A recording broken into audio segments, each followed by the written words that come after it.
Anjan Shastri, doctor Anjan Shastri.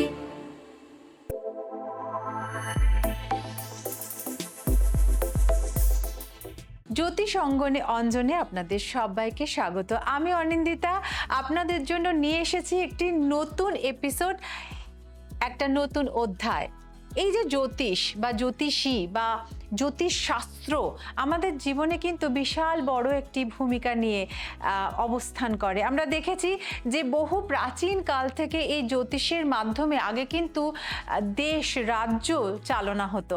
মানুষ ভালো কাজ করতে যাওয়ার আগে যেমন জ্যোতিষের মানে দ্বারস্থ হয়, তেমনি সে যখন খুব বিপদে পড়ে তখনও জ্যোতিষের দ্বারস্থ হয়। তো আজকে কিন্তু একটা খুব ইন্টারেস্টিং সাবজেক্ট নিয়ে আমরা আলোচনা করব, কিন্তু তার জন্য যার কাছে আমার পৌঁছতে হবে ভেরি এমিনেন্ট এবং ভীষণ দক্ষ একজন জ্যোতিষ, যাকে আপনারা সকলে চেনেন, সকলে ভালোবাসেন এবং সকলে তার সান্নিধ্যে হেলে অবশ্যই উপকৃত হন। আমাদের সকলের প্রিয় অঞ্জন শাস্ত্রী। অঞ্জন, অনেক অনেক স্বাগত তোমাকে। তুই শরীর স্বাস্থ্য নিয়ে আজকে আমরা একটু আলোকপাত করি। চলো, ঠিক আছে, তাই হোক। আমাকে বলো, বেসিক্যালি এই যে শরীর স্বাস্থ্য ঠিক হওয়াটা কি মানুষের যে জন্ম ছক, সেখানে কোন গ্রহ নিচস্থ সেটার ওপরই কি ডিপেন্ড করে? একটু যদি বলো। অবশ্যই। অ্যাকচুয়াল প্রথমেই আমরা একটা কথা বলি যে এখন অনেকেই, তুমি এটা বললে যে মনে করে হয়তো যে বাড়ি গাড়ি টাকা পয়সা এটাই মূল সম্পদ, কিন্তু অরিজিনালি স্বাস্থ্যই কিন্তু মূল সম্পদ। আর এই স্বাস্থ্য ডিপেন্ড করছে কতটা ভালো থাকবে, অর্থাৎ তার বাত চার্টের উপর। যদি বাত চার্টে তার ষষ্ঠ ভাব, অষ্টম ভাব এগুলো যদি পীড়িত থাকে, লগ্ন ভাব যদি দুর্বল থাকে, তখন কিন্তু কোনো না কোনো সমস্যা কিন্তু প্রায়ই এসে যায়। আর এর জন্যে তাকে প্রায় কোনো না কোনো শারীরিক ডিস্টার্বে ভুগতে হয়। তুমি দেখবে অ্যাকচুয়ালি অনেকের প্রচুর টাকা আছে, প্রচুর সম্পদ আছে, কিন্তু দেখা গেল সে হচ্ছে হয়তো এমন একটা ক্রনিক ডিজিজ হয়েছে, সে কোনো কিছু উপভোগই করতে পারছে না। হয়তো দেখা যাবে প্যারালাইসিস হয়ে আছে, কিন্তু প্রচুর টাকা। আর এটা হচ্ছে নিয়তি। ঠিক, এটাই নিয়তি, অর্থাৎ এটা হচ্ছে ভাগ্য, যেটাকে আমরা অস্বীকার করতে পারি না। এখানে ডিপেন্ড করছে সবই কিন্তু গ্রহ নক্ষত্র। আর এই গ্রহ নক্ষত্র যদি আমাদের প্রতিকূলে থাকে, যদি দুর্বল থাকে, তখন কিন্তু আমাদের যে আমরা বলি না মানুষের দশা, অর্থাৎ দশা এবং অন্তর্দশা, এই দশা এবং অন্তর্দশার মাধ্যমে আমাদের কিন্তু ঠিক পর্যায়ক্রমে এফেক্টগুলো দিতে থাকে।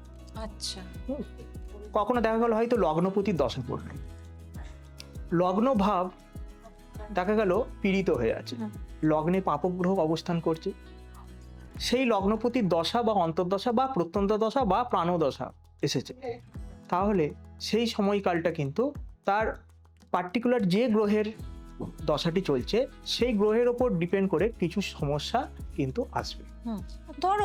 ধরো আমাদের তো জ্বর সর্দি কাশি এমনি শরীর খারাপ হয়, সেটা ওষুধ খেলে সেরেও যায়। একটা মানুষ কখন বুঝবে যে তার কোনো একটা গ্রহের কিছু একটা সমস্যা হচ্ছে? আমার একজন জ্যোতিষের কাছে মানে কিছু কি লক্ষণ থাকে? অবশ্যই। সেই লক্ষণগুলো কি? আমরা কিন্তু এখানে বলতে পারি, অ্যাকচুয়াল প্রথমত বলবো যে মেডিকেল অবশ্যই দরকার, মেডিকেল সায়েন্স তো আছেই, কিন্তু কিছু প্রবলেম হলে ডাক্তারের কাছে অবশ্যই যেতে হবে, মেডিকেল ট্রিটমেন্ট নিতে হবে। কিন্তু একজন অ্যাস্ট্রোলজার অন্তত এটুকু গাইড করতে পারবে তার কোন সময়ে কোন প্রবলেমটা আসতে পারে, কোন ডিজিজটা হতে পারে, এবং সেটা কোনো ক্রনিক ডিজিজ বা সেটা কোনো দীর্ঘমেয়াদী কিনা বা কতদিন সেটা স্টে করবে, এগুলো কিন্তু বলা যায়। আমরা যদি গ্রহ দিয়ে বলি, প্রথমত যেন রবি গ্রহ, রবি আমি দেখেছি যদি তার ডিস্টার্ব থাকে, দুর্বল থাকে, তাহলে কিন্তু হার্টের সমস্যা। আচ্ছা। এবং এই রবি যদি শনিযুক্ত হয়, রবি যদি কেতুযুক্ত হয়, তাহলেও কিন্তু এই হার্টের সমস্যা, এবং তার সাথে যদি মঙ্গল কানেক্টেড থাকে সার্জারি পর্যন্ত হয়। আচ্ছা। এরপর ধরো দেখা গেল তার অষ্টমপতি রবি ষষ্ঠ স্থানে বসে আছে, রবি কানেক্টেড, হয়তো সেই হাউসটা কোনো না কোনোভাবে মঙ্গল দ্বারা কানেক্টেড, তাহলে দেখা গেল সেই সময় তার অপারেশন যোগ। এরপর হয়তো দেখবো ও সেই সময়েতে তার দশা বা অন্তর্দশা ঠিক রবি বা মঙ্গলের কোনো কানেকশন একটা চলছে। তাহলে এটা কিন্তু আমরা আগে থেকেই বলতে পারি যে আপনার আরো 5 বছর পর এই দশাটা আসবে, এই সময় কিন্তু আপনার এই হার্টের সমস্যাটা আসবে। আচ্ছা, এইটাকে মানে কোথাও কি মানে আটকানো সম্ভব? হ্যাঁ, অবশ্যই আটকানো বলতে একটা কথা বলি, কিছুটা আমরা অবশ্যই রেমিডি দিই, একটা গাইডেন্স দিই, এবং আমরা প্রথমতকে সাবধান করি। আচ্ছা, যে অ্যাকচুয়ালি আমরা যদি জেনে যাই যে এই সময় আমার একটা প্রবলেম আসতে পারে, আমরা আগে থেকে ডক্টরের কাছে যেতে পারবো, আগে থেকে আমরা একটা ট্রিটমেন্ট নিতে পারবো, চেকআপের মধ্যে থাকতে আমরা একটা পারবো। চেকআপের মধ্যে থাকতে পারবো। হঠাৎ করে যদি একটা সমস্যা হয়ে যায় তখন তো নার্ভাস হয়ে যাবে। ঠিক। কারোর যদি বৃহস্পতি ডাউন হয় বা বৃহস্পতি যে কম্বিনেশন হয় অন্য গ্রহের সঙ্গে, হ্যাঁ, তাহলে কি কি বৃহস্পতি সমস্যা প্রবলেম হতে হলে পারে? যেটা প্রথমত বলি, বৃহস্পতি যদি ষষ্ঠপতি হয়ে অষ্টমপতির সাথে কানেকশন কোনো তৈরি করে, সেক্ষেত্রে দেখা যাবে তার পেটে কোনো না কোনো, লিভারে কোনো প্রবলেম, হ্যাঁ, যকৃৎ প্রবলেম, এটা দেখা যাচ্ছে। এছাড়া যেটা বলবো, হয়তো তার থাইরয়েড, সুগার, এই প্রবলেমগুলোও কিন্তু আসে বৃহস্পতির জন্য। এরপর এটা বৃহস্পতির জন্য, এবার ধর বৃহস্পতির সাথে দেখা গেলো রাহু কানেকশন, হ্যাঁ, ঠিক আছে, তাহলে তখন দেখা যায় তার হজমের প্রচুর প্রবলেম হয়। একটি বাচ্চা যখন জন্মাচ্ছে তার যখন তোমরা কুষ্টি তৈরি করছো, সেখানে বসে তখনই তোমরা বলে দিতে পারো যে এর ধাত কি ধরনের হবে বা ভবিষ্যতে গিয়ে ও কোন রোগে আক্রান্ত হতে পারে। আমরা যেমন দশা দেখি, এরপর আমরা ওই যেটা গোচর বলি, আমাদের হ্যাঁ। বর্তমান মহাকাশে কোন গ্রহ কোন নক্ষত্র দিয়ে পাস করছে, হ্যাঁ, হ্যাঁ। এগুলো একটু দেখে হ্যাঁ, নিতে হয়।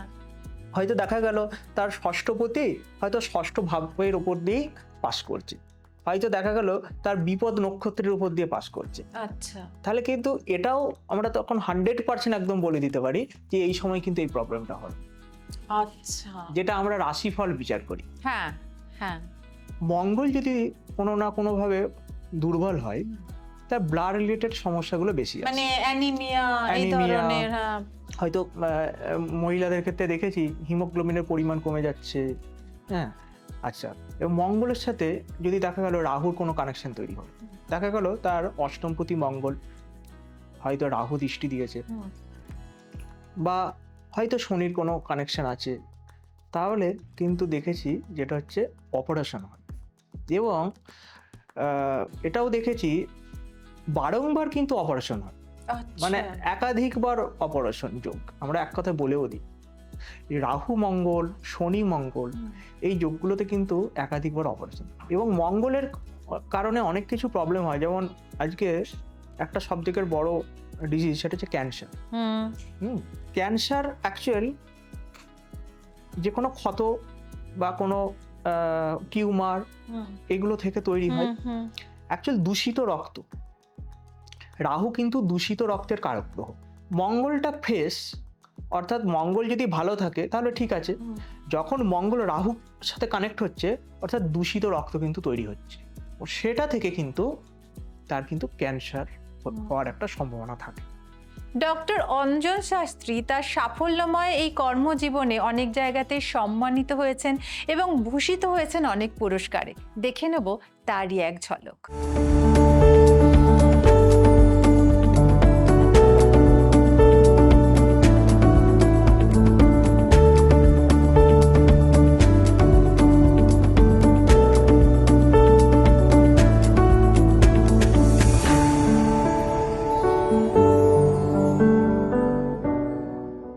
মানে ওই যে ধরো যে ছোট বাচ্চারা সবাই দুদিন অন্তর অসুস্থ হচ্ছে, মানে আমরা বলি না খুব ভোগে, তার মানে তার লগ্নভাব দুর্বল আছে, লগ্নভাবটা দুর্বল আছে, ওর জন্যই বারবার ভুগছে। এরপর হ্যাঁ, এই লগ্নভাব দুর্বল, হয়তো 6th হাউস বা 8th হাউস দুর্বল আছে, সেখানে কোনো নেগেটিভ কোনো ম্যালিফিক গ্রহ আছে, তার সাথে হয়তো চন্দ্র, মঙ্গল বা কেতু বা রাহুর এই যে কানেকশনগুলো যখন তৈরি হচ্ছে, তখন হয়তো এই ধরনের ডিজিজগুলো আসে, ক্যান্সারের মতো। এই যে মঙ্গলে কি ঠিক করা যায়, ধরো লগ্ন এগুলো ধরো একটু দুর্বল? হ্যাঁ, অবশ্যই, যদি লগ্নভাব, তবে হ্যাঁ বলি, সবকিছু যে ঠিক করা যায় এটা কিন্তু নয়, আমাদের হাতে কিন্তু সবকিছু করা যায় না। আমি একটা পুজোর একটা গাইডেন্স দিতে পারি। আমি অবশ্যই বলবো যে আপনি মেডিকেলের ট্রিটমেন্ট নিন, কোনো ডক্টরের গাইডেন্সে থাকুন। হ্যাঁ, তবে আমি যে আগাম একটা বলে দিচ্ছি, এই যে তার অ্যাডভান্স একটা প্রিকশন নিচ্ছে, এ থেকে কিন্তু কিছুটা রিকভারি হয়। হ্যাঁ, আমার দিক থেকে কিছু করা সম্ভব হবে, হয়তো তার পার্টিকুলার দেখা গেল লগ্নভাবের হয়তো কারো ধনু লগ্নের অধিপতি বৃহস্পতি, ঠিক আছে, হয়তো দেখা গেলো সেই বৃহস্পতি ষষ্ঠভাবে অবস্থান করছে, অষ্টম প্রতি নক্ষত্রে অবস্থান করছে, ঠিক আছে। সেক্ষেত্রে দেখা গেল তার বৃহস্পতিটা দুর্বল হয়ে গেল, আমি তখন তার বৃহস্পতির জন্য একটা তার প্রতিকার দিই। সেই প্রতিকারটা হয়তো করলে বা বৃহস্পতিকে কিভাবে এনহ্যান্স করব, রাইট, বৃহস্পতির যে তার এনার্জিটা আমি কিভাবে নেব, আমার জীবনযাত্রা কিভাবে কি করলে আমার বৃহস্পতির জায়গাটা এনহ্যান্স হবে, তার ক্ষমতাটা বৃদ্ধি হবে, এইভাবে ব্যাপারগুলো আমরা কিছুটা গাইডেন্স দিই। তো এবার আমাকে বলো, কারোর যদি বুধ খারাপ হয়? বুধ খারাপ থাকে, প্রথমত বুধ কি বললাম, একটু আগে বলছিলাম যে বুধ হচ্ছে আমাদের স্মৃতিশক্তি। বুধ এর সাথে যদি কেতুর কোনো প্রবলেম কানেকশন, নেগেটিভ কোনো কানেকশন তৈরি হয়, বুধ কেতু যদি নেগেটিভ কানেকশন থাকে, তাহলে তার যে প্রবলেমটা হয় দেখেছি যে ত্বকের সমস্যা, আচ্ছা, স্কিন ডিজিজ হবে, স্কিন ডিজিজ, আচ্ছা, ঠিক আছে, প্রথম। আচ্ছা, তার নার্ভের প্রবলেম, আচ্ছা, নার্ভ সংক্রান্ত পীড়া। তারপরে যেটা হয়, যদি ওর সাথে রবি কানেক্টেড থাকে, ব্রেনের সমস্যা, এই জায়গাটা কিন্তু প্রবলেম দেখা যায় বুধের জন্য। বুধ হচ্ছে এই যে স্পন্ডালাইসিস, বুধ শনি যোগে অ্যাকচুয়াল কি হয়, লোয়ার পোর্শনটা খুব প্রবলেম থাকে, আচ্ছা, ব্যথা বেদনা সংক্রান্ত সমস্যা, এইগুলো কিন্তু চলে আসে বুধের জন্য। এবার আমাকে বলো, আমরা তো মোটামুটি শুক্র শুক্র প্রথমত ফিমেলদের ক্ষেত্রে গাইনো সমস্যাটা খুব বেশি প্রবলেম, আচ্ছা, ঠিক আছে, এক নম্বর। এবার শুক্র ইউরিনাল সমস্যা, শুক্রর সাথে যদি রাহুর কোনো কানেকশন তৈরি হয়, তাহলে দেখা যাবে তার কোনো হয়তো দেখলো জরায়ুতে অপারেশন হচ্ছে, এই ধরনের কিছু ব্যাপার থাকে। শুক্রর সাথে রাহুর কানেকশন থাকলে এবং কেতু কানেকশন হলে তার দেখা যাবে চামড়া, স্কিনটা গুড়িয়ে যাচ্ছে, মানে অল্পতেই হয় না, অনেকের একটা বয়সের ছাপ পড়ে যায়, এটা কিন্তু হয়। যৌবনের প্রতীক তো শুক্র যখন দুর্বল হয়, অর্থাৎ তার যে যৌবনের যে ভাবটা সেটা গুড়িয়ে যায়, তাড়াতাড়ি সে ধরে রাখতে পারে না। যত যার শুক্র স্ট্রং থাকবে তার হয়তো বয়স ধরতে পারে না। আচ্ছা, এই যে সন্তান ধারণের ব্যাপারটা, এটাও কি শুক্রের সঙ্গে? হ্যাঁ, এটাও শুক্রের সঙ্গে অনেকটা রিলেটেড। আচ্ছা, মানে শুক্র যদি গন্ডগোল থাকে তাহলে মানে ওই সন্তান ধারণে কিছু না কিছু সমস্যা আসবে। আচ্ছা আচ্ছা, এই যে রাহু কেতু এগুলোও কি প্রভাব বিস্তার করে? হ্যাঁ, অবশ্যই, রাহু তো সবেতেই আছে, মানে রাহু তো মানে এটা ক্যাটালিস্টের কাজ করে, অন্য গ্রহের সঙ্গে যুক্ত হয়ে সেই তো দুর্বলটা করে। আচ্ছা, ধরো বার্থ চার্ট নেই, বা ধরো প্রপার হয়তো জন্মক্ষণ মানে হয় না, টাইমটা বলতে পারছে না, সেটা মানে সেখান থেকেও কি তোমরা এগুলো বার করতে পারো, নাকি লক্ষণ দেখে বার করো? অ্যাকচুয়াল বার্থ চার্টটা থাকলে সব থেকে সুবিধা হয়। এরপর তখন অ্যাকচুয়াল আমরা কিছুটা হস্তরেখার উপর দেখি, কিন্তু ওটা কিন্তু এই ডেট অফ বার্থ টাইম দিয়ে যে ক্যালকুলেশন হয় সেটা কিন্তু অ্যাকুরেট সেটা হয় না। এটা আমি বলেই দিই যে আপনার কিন্তু, কারণ আমি সেখানে তার রাশি লগ্ন পাবো না, তার কি দশা অন্তর্দশা চলছে পাবো না, অ্যাকুরেট হবে না জিনিসটা। হ্যাঁ, তাহলে মোটামুটি আজকের আলোচনা থেকে বেরিয়ে এলো যে কোন গ্রহ নক্ষত্রের ডিস্টারবেন্সে আমাদের কি কি ব্যাধির দ্বারা আমরা আক্রান্ত হতে পারি, আমাদের স্বাস্থ্য কেমন থাকতে পারে, এবং ছোট থেকে একটি মানুষের কি ধরনের ধাত হবে, সে কি রোগে আক্রান্ত হতে পারে, বা কোন বয়সে গিয়ে কি হতে পারে, তার সন্তান ধারণে কোনো অসুবিধে হতে পারে কি না, বা কেন হচ্ছে, সেই সমস্ত কিছু কিন্তু জ্যোতিষের মাধ্যমে কিন্তু জানা সম্ভব। তার জন্য দরকার একজন দক্ষ জ্যোতিষী, যিনি আপনাকে সঠিক পথটা দেখিয়ে দিতে পারবেন। আর অঞ্জনকে পাওয়ার জন্য আমি যেটা বলে দিই, অঞ্জন অনেক জায়গায় চেম্বার করে, যেমন কলকাতায় বাগুইহাটি, রাসবিহারী অ্যাভিনিউ, আরামবাগেও ও বসে, এছাড়া হচ্ছে বাঁকুড়া, মেদিনীপুর, আর কোথায় বসো অঞ্জন? বর্ধমান, এই সমস্ত জায়গায় পেয়ে যাবে। এছাড়া অনলাইনে মানে অঞ্জনের যারা অ্যাপয়েন্টমেন্ট পেতে চাইছেন তারা অনলাইনে কানেক্ট করতে পারেন। এখন কিন্তু আমরা সবকিছুই হাতে হাতের মুঠোয় চাই, আর সেই কারণে অ্যাপগুলো কিন্তু আমাদের ভীষণ সাহায্যকারী। অঞ্জনও কিন্তু সেই জায়গাটায় একেবারে পিছিয়ে নেই। আপনারা গুগল প্লে স্টোর থেকে অ্যাস্ট্রো অঞ্জন এই অ্যাপটি ডাউনলোড করে নিতে পারেন এবং সেখানে আপনারা অঞ্জনের সঙ্গে কানেক্টেড থাকতে পারেন। আপনাদের কোনো প্রশ্ন থাকলে সেখানে করতে পারেন, কোনো অ্যাপয়েন্টমেন্ট দরকার হলে সেটা করে নিতে পারেন, যে কোনোভাবে ওর সঙ্গে কিন্তু কানেক্ট করতে পারেন এই অ্যাপের মাধ্যমে। শুধু একটু ডাউনলোড করে নিন গুগল প্লে স্টোরের থেকে। অ্যাপয়েন্টমেন্ট নেওয়ার জন্য অনেকগুলো পথ খোলা আছে, যেমন যে স্কুলের নাম্বারগুলো দেখতে পাচ্ছেন সেখানে ফোন করে নিতে পারেন। অঞ্জন, আজকে কিন্তু সময় একেবারেই শেষ। আজকে একটা অসাধারণ টপিক নিয়ে আমরা আলোচনা করেছি, যেটা মানুষের সব থেকে বেশি কনসার্নের জায়গা, সেটা হচ্ছে আমাদের স্বাস্থ্য। তো সেটা তুমি খুব সুন্দরভাবে আলোকপাত করেছো। আগামী দিনে আবারও আমরা খুব গুরুত্বপূর্ণ বিষয় নিয়ে ফিরে আসবো। ভীষণ ভালো থেকো, দেখা হচ্ছে আবারও খুব তাড়াতাড়ি। আর আপনারাও নিজেদের খেয়াল রাখুন, ভালো থাকুন, সুস্থ থাকুন। যদি কোনো রকম এই ধরনের সমস্যা, আজকে যারা এই শোটা দেখলেন মনে হচ্ছে যে হ্যাঁ আমারও তো এটাই হচ্ছে, তাহলে অবশ্যই অঞ্জনের সঙ্গে যোগাযোগ করুন। আজকের মতো আমরা বিদায় নিলাম, নমস্কার। নমস্কার। ডক্টর অঞ্জন শাস্ত্রী।